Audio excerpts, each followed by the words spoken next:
Bafowethu umtshali eDumbe lo wenkulumo ezakhaya inkulumo engosimende. Bafowethu nesimemezelo esincane nje esiphuthumayo esidlulayo futhi. Emva kokuba ngilalele ulive kaKhuzani lo ndagcina ukuba nawo. Kube namagama nyana angihlabile kuloya live. Athi kunabantu abahlalela ku TikTok bachomelane ebese ngazathi bese kuyandlulela ngale kuchomela begcine bekhuluma nezinto ezibulala umsebenzi wamaciko. Wasechaza ke wathi uma uzofika uthi ungifice ngidayisa amagunya uthi lamagunya lawa ayabheda ngoba anotsawa oluningi nawo amagunya right. Usho ukuthi lo muntu lo ogeje nje amagunya weqisa uswayi ngosuku olulodwa sekumele ke manje ahambele ngama customer abulawe indlala afi umndeni wakhe uzulambe impela ngenxa ukuthi kwaba nephutha ukuthi usuku olulodwa wageje usawode emagunyeni lapho kwabamningi kakhulu noma awangababikho bese uthi wena no amagunya lona vele ahleze bheda hamba uyothenga la. Leyo nto leyo ingithintile bafowethu ngoba nami ngingomunye wabantu abathanda kakhulu ukutalapha noma ukubhoga lapha na ku TikTok yabo. Angeke bafowethu mina ngiyelana le kumnandi ukubhoga nganza kwe nina ni understand lento eyimnandi eyimnandi lento yabona. Ngiyakhumbula nje ngithi ngelinye ilanga iqhawe liperforma ngensimbi zo ice cream bahleka abantu yabo ngoba mnandi, but mangabe umfowethu sephumela obala washo ukuthi izinto ezikanjena ziyawucindezela umsebenzi wakhe ngandlela thizeni lapha nalapha. Bafowethu kuzomela siyilungise kancane ngale ndaba. Lento sayiqala ke sasibaningi kwangabalandeli bakhe kuyithina ngala yabo. So nabo besho something nathi sisho something, besho something nathi sisho something, iyagcina iphuma ke esandleni. Kwagcina sekunabantu abagcina befaka nezindaba impela engasangene kakhulu bese bayongena emakitchen naphansi kwegate impela nasemahotela la umculo ongangeni khona yabo.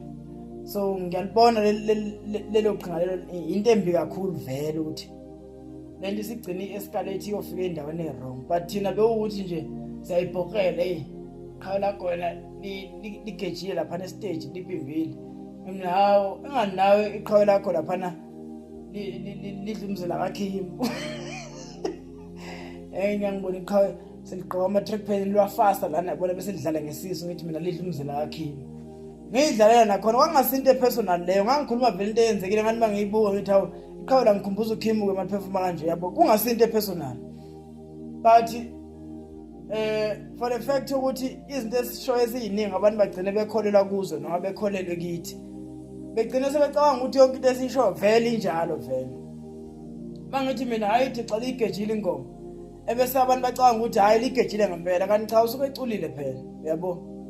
Usuke eculile hayi ukuthi usuke ngaculanga, ngeke ufike uye studio ugeje ingoma ezo19 ikhona ezizoculeka yabona. So bafowethu mina ezumtshali eDumbe angiseze kuba mningi kulento yokubhoga ngoba ngiyabona ukuthi mhlambe ikhona idamage engiyenzayo ekutheni iqhawe mhlambe umsebenzi wagcina ucindezeleka. So isifiso sami vele mhla ngiqala TikTok kwangasikho mhlambe ukuzodelela abantu noma ukuzokuyisa abantu noma ukuzokhuluma kabi ngemsebenzi wami. Nganayo ngena TikTok nje ngizoyihlekela ngaze ngavula i-account. Ngaqala TikTok ngangenayo ne-account ngaze ngayivula i-account longihleka. Kwaba ukuthi sekuba nezinto engilokhu ngiyithanda ngiyilandelela njengazo ezokubhoga nje ngagcina nami ke sengena sengibhoga. Kodwa ke uma iqhawe selikhulume kanjena mina bafowethu cha ngizothi ukunciphisa kancane bafowethu ngoba manje angeke bafowethu ingane zakwampunga seyilambe ngenxa into eyishiwo yimi yabo. So ngizothi ukuhlehlisa inyawo mina bafowethu, hayi ukuthi angisekho ku TikTok, cha ngizobe ngikhona nje ku TikTok. Ngizoqinisa kakhulu einkulumeni ngapha eqhaweni lami yabo. Ngalo la ngilidelile ngithi ngizobe ngiyikhulumela nje mhlawumbe izinto ezinhle elizenzayo, makhona okubhedayo ngiyahleka yabo. But angeke ngisawelela kule qhawe ngale ngoba sekucacile ukuthi ezinye zezinto esiyikhulumayo sikhuluma sidlala kanti ngempela igcina sezobulala umsebenzi womuntu.